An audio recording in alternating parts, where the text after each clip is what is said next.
अस्सलातु वस्सलामु अलैका या सय्यदी या रसूल अल्लाह, अस्सलातु वस्सलामु अलैका या सय्यदी या हबीब अल्लाह। वज़ीर आज़म पाकिस्तान ने एक नहीं, दो नहीं, तीन नहीं, कई दफा गैर मुल्की मीडिया के सामने ये कहा है कि पीटीआई को इलेक्शन लड़ने की मुकम्मल इजाजत है। कहां गए वो तमाम एंकर, कहां गए वो तमाम फिलासफर जो कह रहे थे कि पीटीआई पर पाबंदी लग रही है। पीटीआई के लिए बड़ी खुशखबरियां आ रही हैं, किसी जगह कुछ फैसले होने जा रहे हैं। पाकिस्तान पीपल्स पार्टी, नून लीग और मौलाना, इनकी तीनों की सियासी जमातें आउट होने जा रही हैं। नवाज शरीफ ने, बेचारे नवाज शरीफ ने बाकायदा वापसी के लिए कुछ शर्तें रख दी हैं। वो क्या शर्तें हैं ये भी आपको बताएंगे।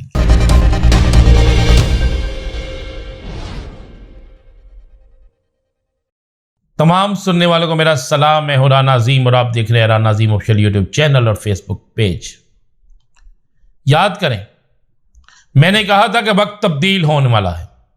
याद करें, मैंने आपको वक्त से पहले बता दिया था कि बहुत जल्द बहुत बड़े सरप्राइज मिलने वाले हैं। मैंने आपको बता दिया था कि बहुत जल्द हालात तब्दील होने वाले हैं और आपने देखा हालात तब्दील होना शुरू हो गए हैं। वजीर आज़म पाकिस्तान ने एक नहीं, दो नहीं, तीन नहीं, कई दफा गैर मुल्की मीडिया के सामने यह कहा है कि पीटीआई को इलेक्शन लड़ने की मुकम्मल इजाजत है। कहां गए वो तमाम एंकर, कहां गए वो तमाम फिलासफर जो कह रहे थे कि पीटीआई पर पाबंदी लग रही है। मैं उस वक्त भी कहता था, ना सिर्फ पीटीआई, इमरान खान भी इलेक्शन लड़ेंगे और जीतेंगे। मैंने कहा था कि हालात इतनी तेजी से तब्दील होंगे कोई सोच नहीं सकता, और ऐसा ही हो रहा है। आज लाहौर में सनम जावेद समेत बहुत सी खवातीन और मर्दों की जमानतें मंजूर हो गई। यह एक भी बहुत बड़ा इशारा भी समझ लें, कुछ भी आप इसे कह लें। अब चलते हैं बड़ी खबरों की तरफ। ये तो मैं इसलिए आपको याद करा रहा था कि अक्सर लोग लिखते थे मेरे व्लॉग के नीचे कि आप कह देते हैं होगा कब, तो जो मैं कहता हूं अल्लाह के फजल व करम से वो होता भी है, और आप देखते भी जाएं आगे भी ऐसा ही होगा। बड़ी खबर यह है कि पीटीआई के लिए बड़ी खुशखबरियां आ रही हैं, किसी जगह कुछ फैसले होने जा रहे हैं। कहां होंगे फैसले ये आपको बताएंगे, क्या खुशखबरी होगी ये भी आपको बताएंगे। पाकिस्तान पीपल्स पार्टी, नून लीग और मौलाना, इनकी तीनों की सियासी जमातें आउट होने जा रही हैं। दोबारा फिर से ये अपोजिशन की तरफ ही जा रही है, ये भी आपको बताएंगे। नवाज शरीफ ने, बेचारे नवाज शरीफ ने बाकायदा वापसी के लिए कुछ शर्तें रख दी हैं। वो क्या शर्तें हैं ये भी आपको बताएंगे।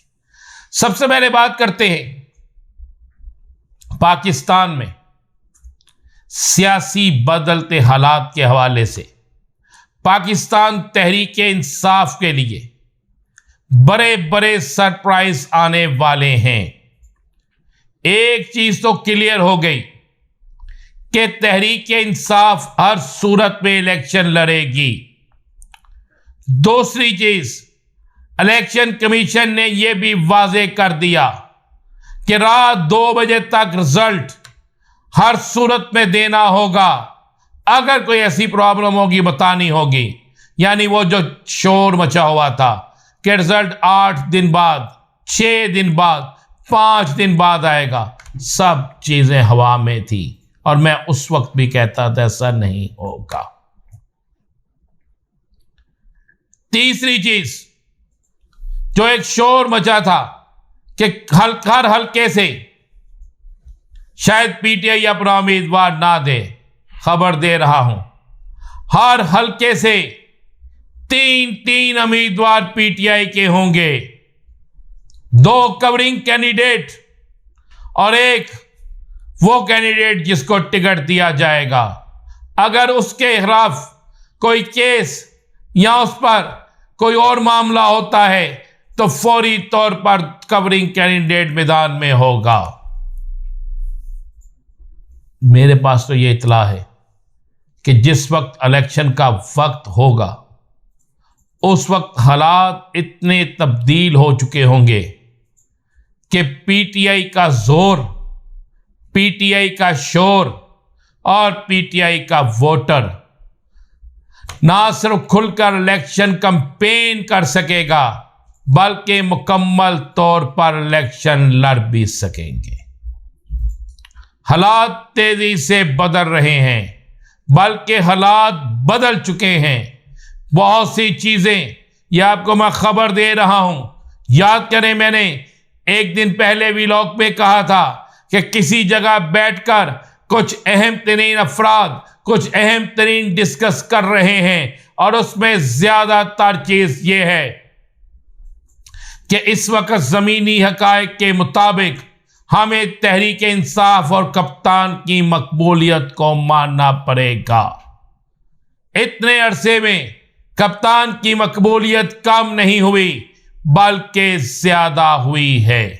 और वहीं पर जहां पर ये फैसले हो रहे हैं, ये अगले चंद दिनों में यानी 4 अक्टूबर तक, 2 से 4 अक्टूबर तक, क्योंकि आगे ईद मिलादुन नबी है और कुछ और इवेंट्स हैं, लेकिन आपको नजर आ जाएगा 2 से 4 अक्टूबर तक ऐसे हालात तब्दील होने शुरू होंगे जिसके मतलब कोई सोच भी नहीं सकता।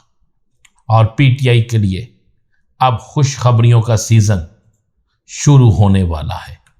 कप्तान अपने तमाम खिलाड़ियों को जेलों से निकाल कर, उन्हें जेलों से निकलवा कर, जो बेगुनाह हैं उनको बेगुनाहों की जमानतें करवा कर, जो गुनाहगार हैं कप्तान कभी उनका साथ नहीं देता, उसके बाद कप्तान बाहर आएगा। लेकिन कप्तान इलेक्शन भी लड़ेगा, कप्तान की पार्टी भी इलेक्शन लड़ेगी और कप्तान की पार्टी इलेक्शन जीतेगी भी।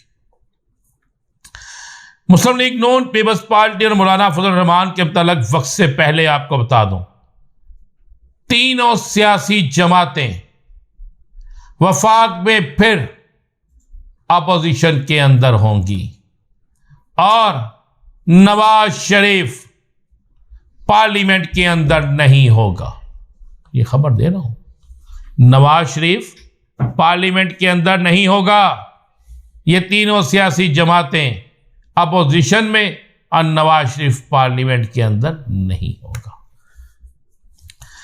नवाज शरीफ ने, पता आपको, वापसी के लिए शर्त रख दी है। पता है नवाज शरीफ ने वापसी के लिए शर्त रख दी है कि मेरी वो शर्त पूरी करें फिर मैं वापस आऊंगा। उसकी वो शर्त क्या है ये भी आपको बताएंगे, लेकिन अगले व्लॉग में। इजाजत दीजिए, अल्लाह हाफिज।